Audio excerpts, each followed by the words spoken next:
Welcome in. It is Big Ten today on a Thursday. Great to have you with us. We are presented by Rally House, and we've got a full house on the full house backfield. Dave Redempson, Rick Pizzo, Jake Butt. We are fired up for week 2. You guys ready to go?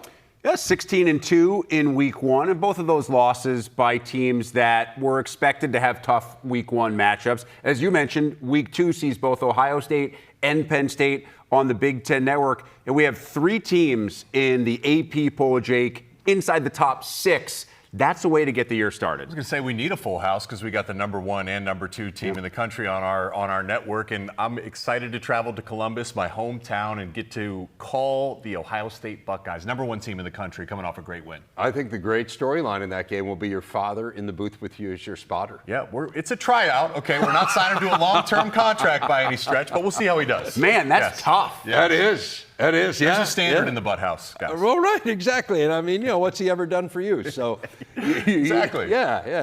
Other than everything. You don't want to get his expectations too high. All right, let's get to our big story. It is presented by Rally House. Historic day for the Big Ten Network Saturday, as we've been talking about. It's the first time ever we've had the top 2 teams in the nation on our air in the same day. Penn State in that early window against Florida International. Ohio State after that against Grambling. It's the second straight year, by the way, the Big Ten has had the top 2 teams in the nation at the same time. It's the first time that's happened in consecutive seasons in more than 60 years. All right, Jake, let's start with number 1 in Ohio State. You're going to be doing that game, as we've already touched on, coming out of week 1, the really impressive win against Texas, heading into this game against what figures to be an overmatched Grambling. What are you focused on? Well, first off, listening to the press conferences this week, listening to the players talk, I thought Arvell Reese had the game of his life. And I know we talked about it on Tuesday. I think he's a future All-American. And the key for me is, how do you maintain that level of play? The players, when they're talking to the media, seem unsatisfied. They're hungry for more. And that goes all the way back to January,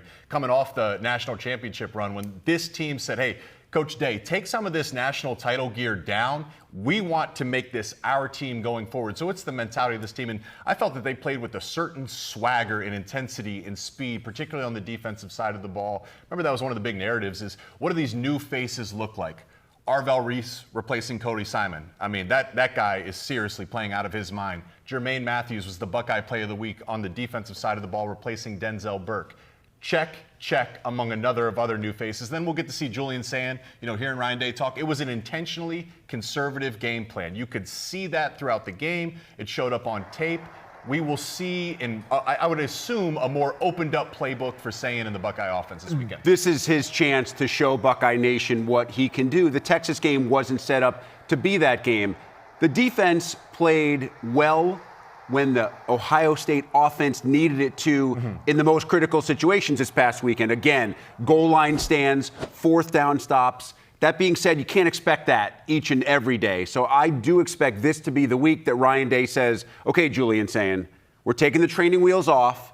You want to explore your space? Nobody can cover Jeremiah Smith. Nobody can cover Carnell Tate from this other team. Show us what you can do. Yeah, I'd be expecting a huge game from Jeremiah Smith and Max Clare and Carnell Tate, all those guys. We're going to get to see them open it up a little bit. And again, just listening to Ryan Day talk, like, it was an intentionally conservative game plan. But what Day said is he was really impressed when Julian would come on the sideline and Day would ask him, hey, what did you see out there? And he said every time Julian spoke to him, what he said was 100% correct. So it shows you that he's seeing the game really well. And Will Howard told us last year that he felt that there was going to be no issues with Julian operationally. He's an extremely intelligent quarterback. Now they'll have a chance to open up a little bit, see him push the ball down the field. Should be a completely different game plan. So that is the mid-afternoon game here on the Big Ten Network. We set the table with Penn State, the team that started the season by most accounts to be the Big Ten favorite. Easy week 1 win over Nevada. That's what we expected. Drew Allar was really solid. He was consistent. He made all the throws that he needed to make. I guess if there was one nit to pick in that game, it was the yards per carry or the rush. Yes, Nick Singleton scored a couple of times, but you just expect, I think now with Singleton and Allen back there, an experienced, talented offensive line, for this Penn State team to be running over everybody I would think that's probably the focus against FIU. Yeah, there should be no panic, and I can assume that was also probably intentional by Franklin and Kotelnicki. We all wanted to see what the wide receivers looked like, and they looked phenomenal. Kyron Hudson and Trevor Pena. I mean, they answered the challenge and checked the boxes. My only nitpick would be they got some great tight ends there, Drew Allar. Let's get them more involved. But you guys know that's what I'm always going to say. The key, the run game is going to be so important because, okay, we're excited about the wide receivers. Now they have the ability to push the ball down the field. But when you look at that game, the Ohio State game is a great example. They win that game if they can run the ball in that goal-to-go situation. Yeah. During our camp tour this year, I felt that this offensive line can compete for Joe Moore Award. They're big, they're strong, they're veteran. It's the best unit that James Franklin has had. We obviously know this is one of the best running back duos in college football. So I would imagine that they try to impose their will in the trenches this week because one kind of negative, even with all the points they put up, 4 for 4 on field goals. They weren't able to take advantage, and you'll never play a perfect game, of good field position. It's harder to score down the red zone, but it's easier when you have a dominant run game. So I'd expect them to get the run game going. Yeah, to your point, 7 red zone possessions. They got 4 touchdowns out of them. Again, they're scoring, but to do what they want to do this year, those are going to have to be touchdowns, particularly against opponents of the level of Nevada. So you get FIU coming up this week. Do you like this non-conference schedule? I mean, it's really cushy. You got Villanova coming up next week, and then the level of intensity ramps up considerably with Oregon. It reminds me of the Michigan national title run. Remember, we were having the exact same storylines, even down to the roster, where Michigan had a veteran roster. We were wondering if the out-of-conference schedule would help them or hurt them. So it is what it is. You play your opponents. And I'd even say on the defensive side of the ball, FIU, Kewan Jenkins, their quarterback, like you look within the game, he's a dynamic playmaker, a real threat running the football. So obviously Penn State's roster is significantly better, but that presents a great challenge for the defense in terms of their rush lanes, rush integrity, what they do in the back end in terms of discipline of coverage. Penn State should win this game, but opponent aside, you get a good test against a mobile quarterback. Right, and something that then might later in the year against a team that can beat you might be something that you can lean on and say, hey, we already saw this in the FIU game, and here's how we handled it, or here's how we didn't handle it. One of the headlines of this week is going to be Iowa and Iowa State. First of all, it's a great game. I mean, you got Iowa State 2-0, and they're the ranked team, and Iowa is the unranked team, which has only happened one other time in the history of their series. But obviously the big story from a Big Ten point of view is Kirk Ferentz and trying to pass Woody Hayes and become the winningest coach of all time in the Big Ten. You look at what happened last week. Mark Gronowski is under 50 yards passing. There was so much excitement about, hey, they were going to be a little bit more dynamic, but they ran for more than 300 yards, Jake. So do you just say, hey, they did what they needed to do to win the game, or do you look at it and think there's going to need to be improvement here? There's going to need to be improvement, absolutely. But still, you never apologize for running for 300 yards on the ground. That offensive line is dominant and has a chance to be one of the best offensive lines that we've seen in recent history for the Hawkeyes. How about the freshman running back, Xavier Williams, too, just breaking off double digits yards per carry. That's going to be their formula. And for me, Mark Gronowski, he's not going to be a Heisman contender at quarterback, but I think his ceiling, I played against a guy named JT Barrett, who wasn't the most physically gifted thrower of the football, but he was a playmaker and he always got you the yards you needed. He operated the offense. Gronowski has a little bit of that, and there was open receivers and open players, he just didn't hit them. Remember, he had the off-season shoulder surgery, so maybe he's just getting settled into the season. I expect him to be much better this week, and they'll need him to be. I can only say this once. You know what I'm excited to see? 12 personnel, 2 tight ends on the field. This matchup, Iowa State, number 1 and number 2 in the country of 12 personnel this season. So there's some great tight ends. The Hawkeyes defense, particularly linebackers, will be tested. Iowa State has some good tight ends. You got fullbacks, you got tight ends. Nice diplomacy by you there. I thought you were going to throw out the weenie arm JT Barrett controversy that went on. Of course, he got criticized for not having that strong arm. He called it himself the weenie arm. But then when Urban Meyer needed somebody to pick up a first down, it was always JT Barrett. Not sure if Gronowski will end up being that guy, but I want to go back and finish with what you started about Iowa State. Let's not forget they opened the year against a top 25 Kansas State team and looked really good. I just think it would be so fitting that if Kirk Ferentz passes Woody Hayes, if you're not going to do it in a Big Ten rivalry game and a trophy game, you would do it against Iowa State. You'd prefer to do it in Iowa City, but I don't think location matters one bit to Coach Kirk. No, and do it his way. Do it the way you've built this program, which is controlling the terms of the game by running the football. The defensive line's going to need to show up. I believe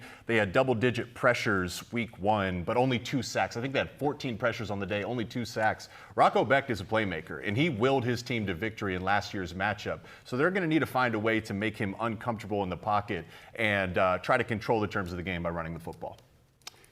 It's a good Fox game. Iowa State. We had the number 1 and 2 teams in the country on our network. You thought week 1 was really good, and it was, because we had 3 matchups with top 10 teams, including, of course, Ohio State and Texas. This weekend doesn't take a back seat to many early non-conference weekends. Both Michigan freshman quarterback Bryce Underwood and Oklahoma veteran signal caller John Mateer, remarkably talented. That's kind of where the comparisons stop. Underwood, a true freshman. Mateer spent a couple of years at Washington State. Both had solid games in week 1 for their respective schools. Now they face off this weekend in Norman. What a road test this will be for a true freshman quarterback in Bryce Underwood. Welcome you back inside Big Ten Today. Dave Revson, Rick Pizzo, Jake Butt.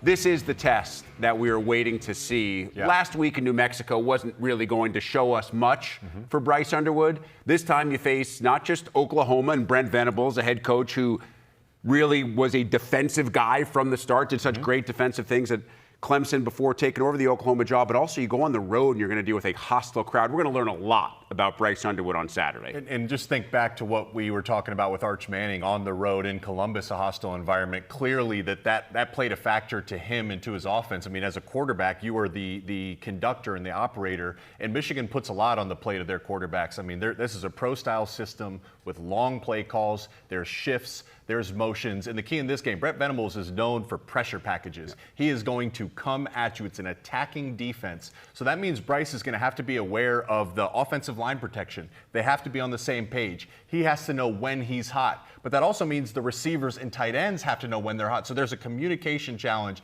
in this game. The big positive, and I understand it, it's New Mexico to Oklahoma, a big jump here.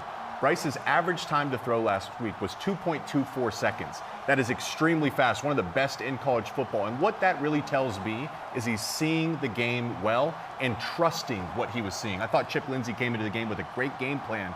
It'll be especially important on the road here against Oklahoma. You mentioned average time to throw. How about average yards per completion? That was about 12.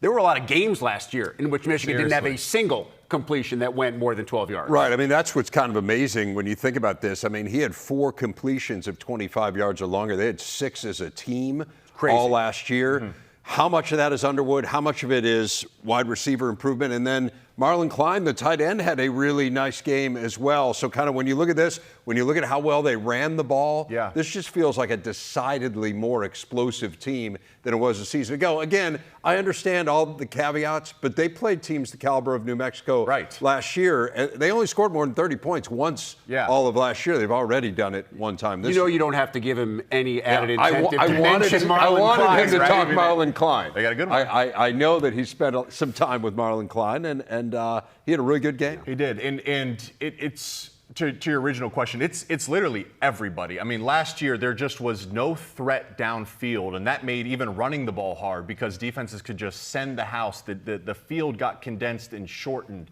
And with Bryce, that's just not going to be the case. It's not just hitting the right guy. It's not just throwing with accuracy. It's also the ball placement. I mean, that feathered throw he had into Marlon Klein, he threw with great anticipation. Usually when a guy comes from high school to college, in high school, you get the opportunity to see your guy running wide open before you throw it. In college, you have to anticipate that. You have to throw them open and throw them into windows. Bryce did that a number of times in this game. It's going to be a bigger challenge here, and I think his legs will be a big factor. We did not see that against New Mexico. His legs will be a big factor, as will the defense containing John Mateer. It's kind of the perfect schedule. You get a game to get your legs under you, to get your confidence, and now you see what you're made of. You go to Norman, and they'll have a really good gauge of where things stand after taking on OU.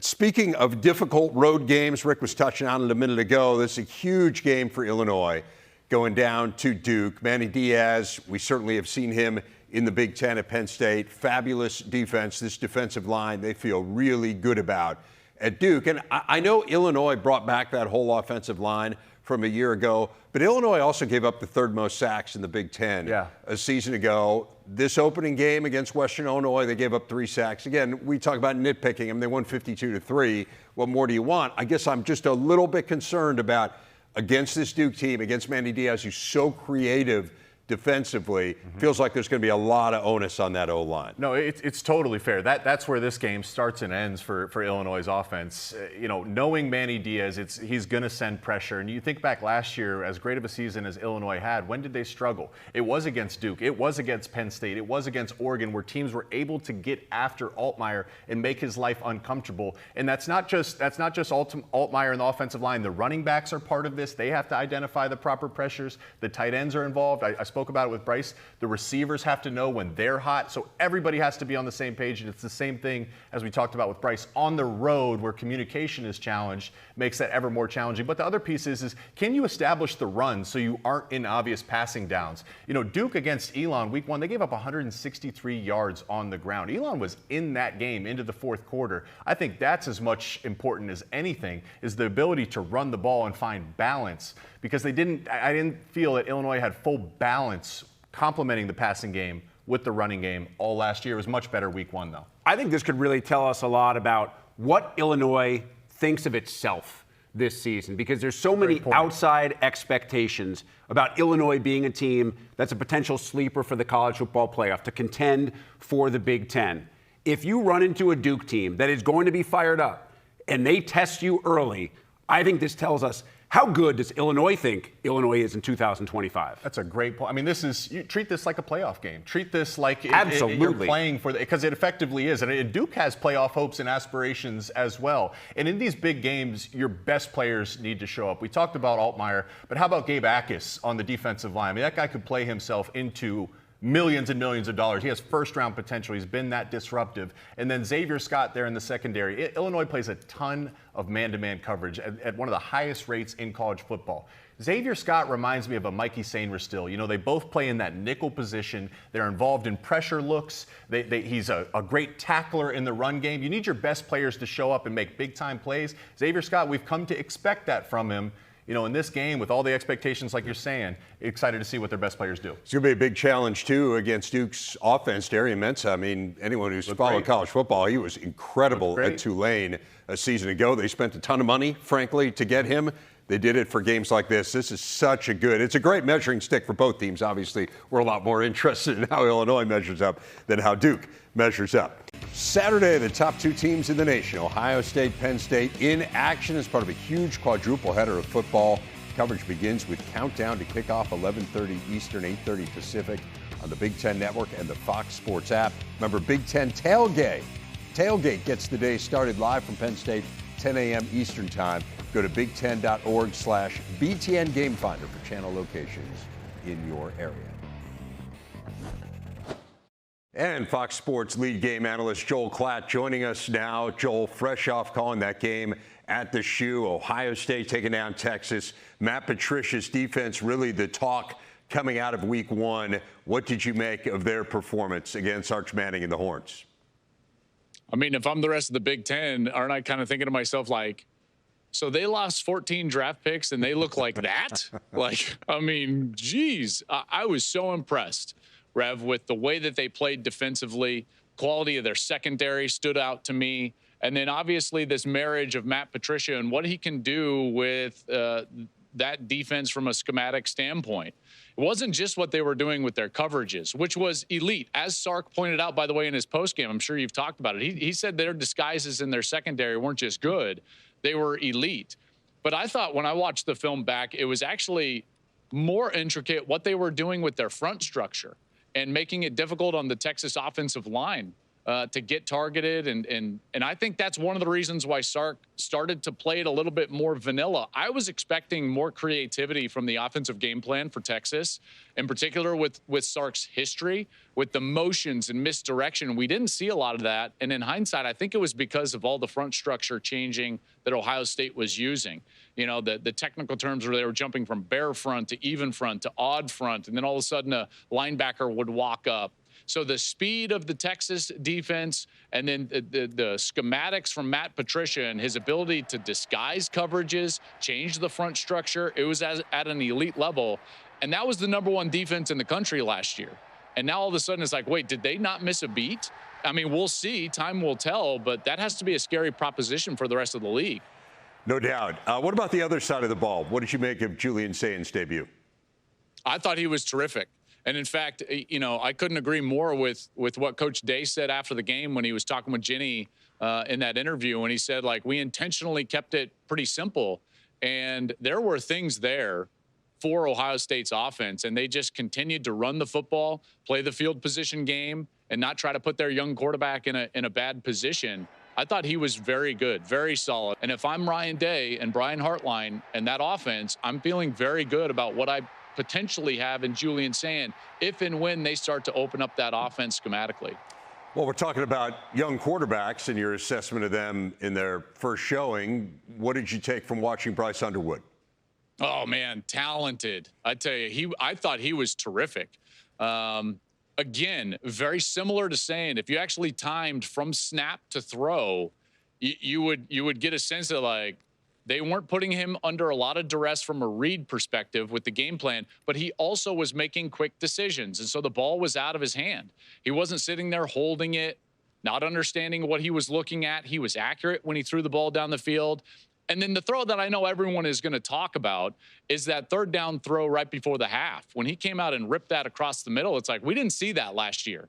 And that's a passing game that really struggled a year ago. And if they can increase and if they can develop and get better in that area, then I think Michigan becomes a scary team. The next throw that I would talk about, and again, it's a bit of a nondescript throw, but they were backed up, going right to left. They were backed up, and he ran a little bit of an RPO, a run-pass option, where he's faking it to the back, and then he came out and just floated it to Marlon Klein right over the defender. The anticipation and the touch that he showed on that throw was really extraordinary for a young player making his first start.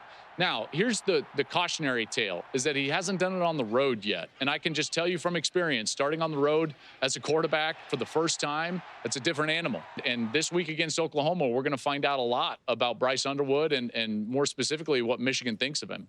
They're going to be a little shorthanded, too, at least in the first half. Jayshon Barham was suspended for a targeting call. Sharon Moore has expressed his displeasure with that call. I know you've spoken a lot about. Express my displeasure. Yeah, I know you've talked a lot about targeting. What an atrocious. Listen, Right. First of all, the call was borderline at best.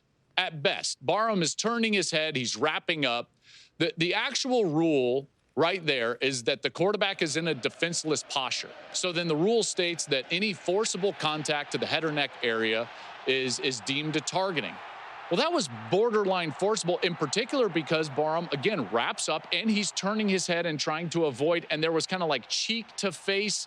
It wasn't like he went in there and hit him with the butt of his helmet or even the crown of his helmet.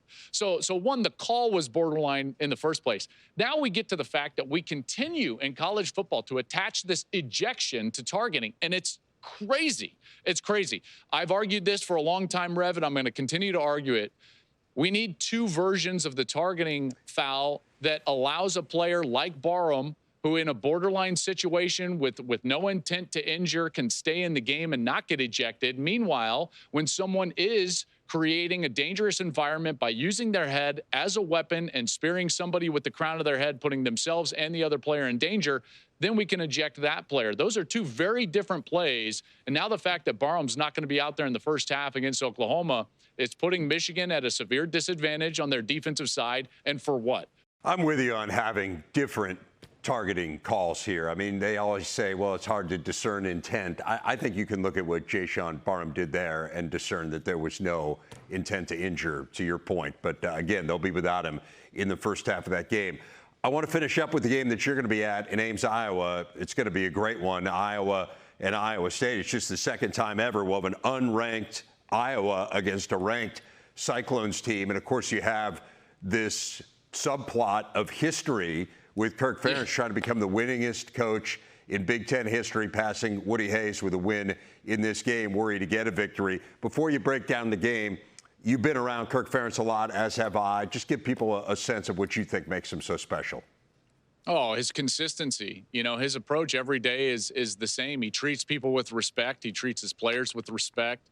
And they know what to expect from him each and every day.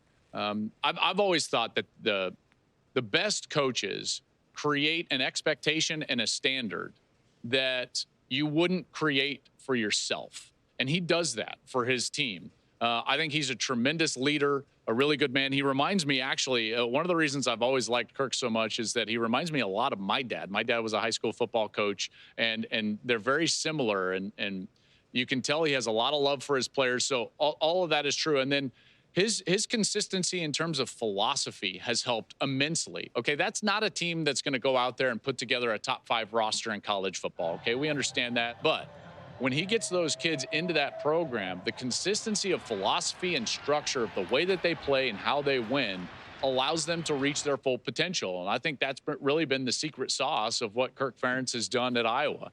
Can't wait to watch that game. And by the way, Matt Campbell, he's a phenomenal coach as well. And Iowa State is a heck of a team. That game's always close. The road team seems to always win in this game, which is kind of an odd anomaly when you're looking at this rivalry. But it really should be a close and quality game between those two teams. What's the biggest matchup you'll be watching there? The ability of Iowa's offense to run the football, because their offensive line was very good in week 1. I think it's an underrated offensive line.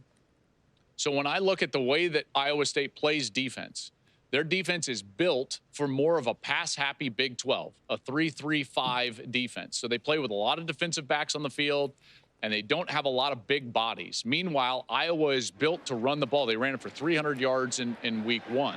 So their ability up front to control the line of scrimmage is going to put, in their hopes, Gronowski, their new quarterback, in a position where he only has to throw the football when he wants to and not when he has to. If Iowa can control the tempo of the game with their offensive line, then they're going to be in a really good position. Well, Iowa's a lot of things, but as you know, pass happy is not one of them. So we will see what it looks like on Saturday in Ames. Again, big noon Saturday. Cannot wait for that one. You and Gus and Jenny, I know it'll be a great call. Have a good trip out to Ames, and we'll see you next week.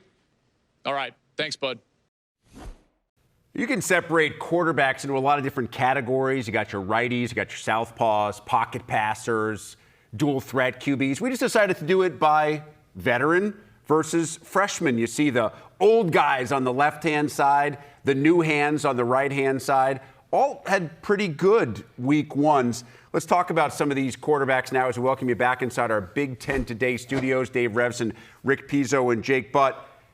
The veterans kind of led by Drew Allar. Seems like Allar's been in State College for about a decade and a half, which is legal in today's day and age of college football. He hasn't been there for quite that long, but he is taking steps each year. And this year, many expect Allar to be the guy that takes the ultimate step in leading Penn State to the national title game. Yeah, so let's talk about it. And with that, I go back to say, let's look at what Will Howard did at Ohio State, which was in the biggest games, led his team to victory. I mean, he closed the game out with a big throw to Jeremiah Smith, made big throws against Texas when they took away Jeremiah Smith. I talk about J.J. McCarthy at Michigan, that Alabama game. He made some unbelievable plays in the big moments. And then both of those guys also use their legs. In the biggest moments, your quarterback is your leader, and he leads your team to victory. Drew Allar is capable of that. At media days, James Franklin defended him and said, look, we didn't have a Jeremiah Smith on our roster. So far through week 1, it looks like they have clearly upgraded at wide receiver. I don't think they have a Jeremiah Smith, but they've clearly upgraded at wide receiver. What does Drew do in the biggest moments? Because the difference between really being a really good team, a really great team, and winning the national title, it's a razor-thin margin. So for Drew, it's not just about finding the right guy. It's not just about throwing with accuracy. It's ball placement on a back shoulder throw in the biggest moments. I believe they have the weapons now to capitalize on his potential. We get a chance to see him do it and put it on tape. And again, to your point, he's 20-0 against unranked teams as a starter at Penn State. He's 4-6 against ranked teams. I think it's very unfair. Like, for instance, the Notre Dame game last year, and everyone points to that play at the end, the interception. It's like, well, the protection was bad, and they didn't have a single wide receiver catch a pass in the game. They didn't have a single wide receiver get separation in that game. There's nowhere to throw. So. Yep. Yeah, absolutely. So we'll see. I mean, to your point, they have now surrounded him with the things that he needs to be successful. You've got 2 All-American caliber running backs in the backfield, which you had last year. But now you've got Kyron Hudson and you've got Trevor Pena and these improved wide receivers and a really good offensive line. So we'll see. We're going to find out pretty soon. We got the big game against Oregon coming up here in a couple weeks. What about Luke Altmyer? We've already talked about the big challenge for him this weekend, going down to Duke to take on the Blue Devils. It feels to me like he is a player who has just gotten better and better, Jake. Like that, the first year he was the starter at Illinois, he did a lot of great things. You could see the potential. He's a great scrambler. He wins games late, but he also threw the ball to the other team a fair amount. It just feels like the decision-making has improved dramatically here. Absolutely, and that's what you'd expect and hope, and he's clearly talented. He was a 4-star recruit back in high school, but he's a great story, too. I just feel like Luke has really embraced Illinois and Brett Bielema, and they've embraced him right back. And part of the reason so many people, including myself, are high on Illinois and their chance to make a playoff push is because of what Luke Altmyer is capable of. Decision-making, 4-to-1 roughly touchdown to interception ratio last year. Started off week 1 with 3 touchdowns and 0 interceptions. The big question is he was going to Pat Bryant in the biggest moments last year, and they really didn't miss. Who's going to be the go-to guy? I mean, he hit Hank Beatty on, it looks like it might be Hank Beatty, but bigger test this weekend. And then it comes down to just the decision-making in terms of avoiding the sacks. It's not just an offensive line stat. It's on your veteran to know, hey, do I have to change the protection here or not? Do I have to throw the ball away or not? Am I on the same page in terms of my hot routes with my receivers or not? It all comes back to the quarterback. You're the leader. He's got to operate the offense. He says it all comes back to his head. Says he's always been the same player. Neck down. Last 12 to 18 months, he's figured it out. Neck up. Saw that last year for Illinois. He'll be tested in that regard against that Manny Diaz defense this weekend. Okay, from the old guys to the younger guys. Old being a relative term when you consider those of us sitting up here on the desk. Bryce Underwood, we've talked about already. I mean, the potential, Jake, seems limitless.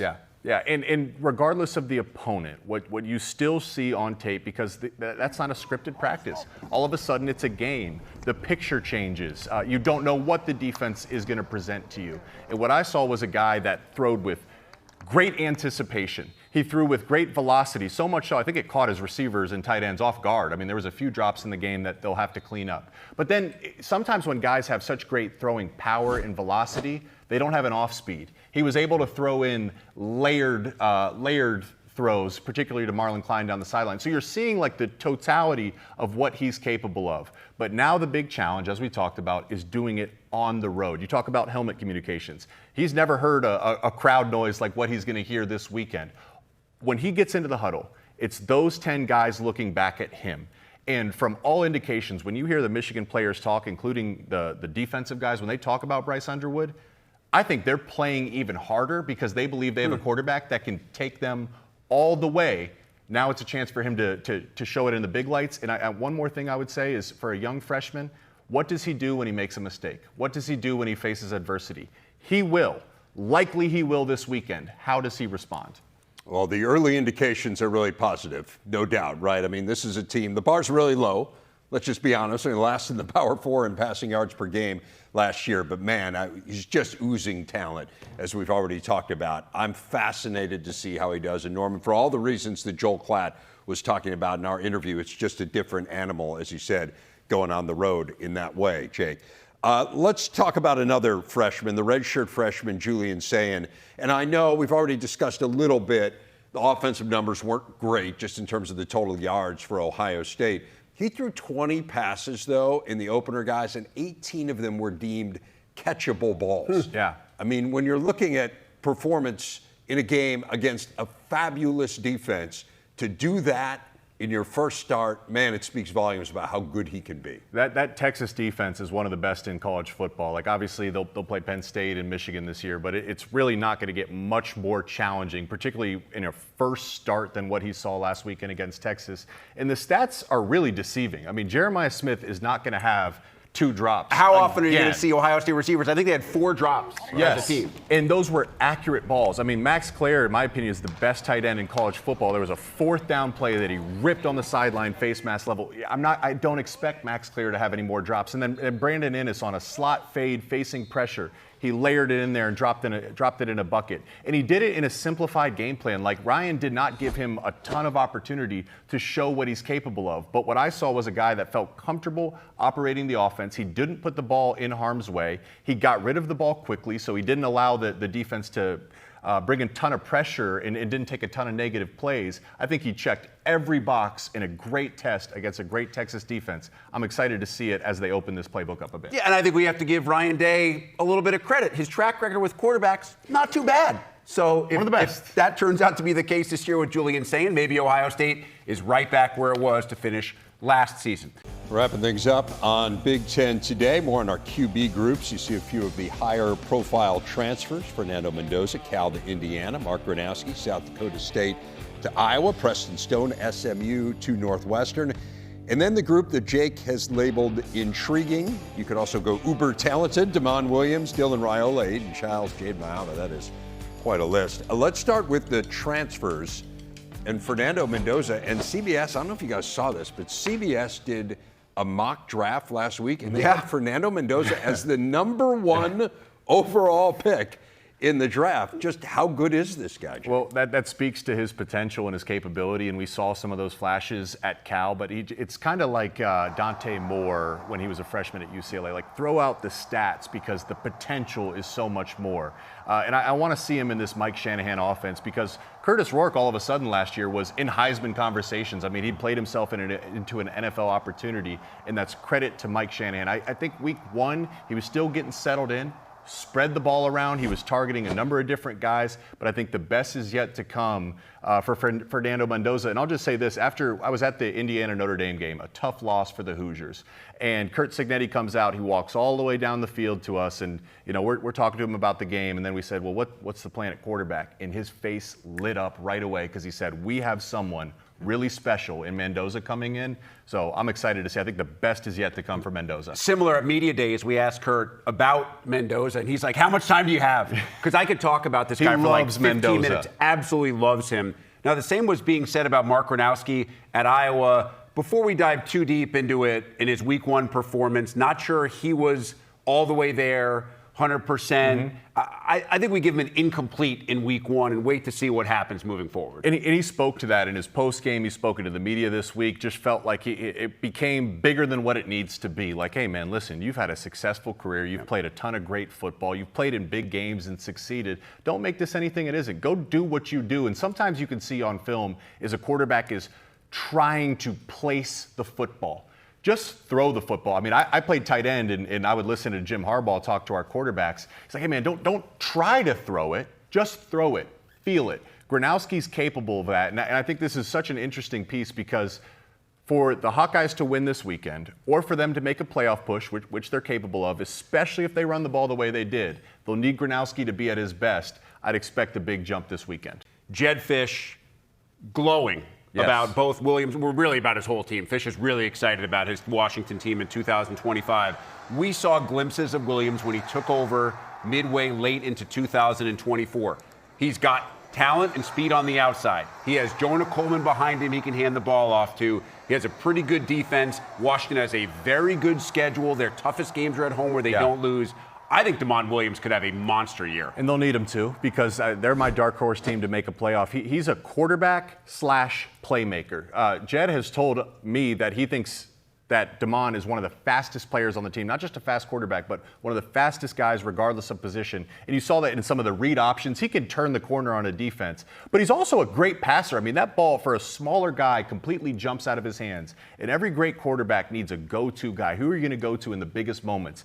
He clearly has amazing chemistry with Denzel Boston on the outside. In the biggest moments, that's where he's going with the football, and he has all the traits and ability to get it there. I mean, what you said is the big thing. I think people look at someone who's that fast, and you think they're a running quarterback. I mean, last year, guys, he was 7 of 7 with 4 touchdowns in passes thrown 20 yards or longer downfield. He's got a cannon. He's got a great arm. Yep.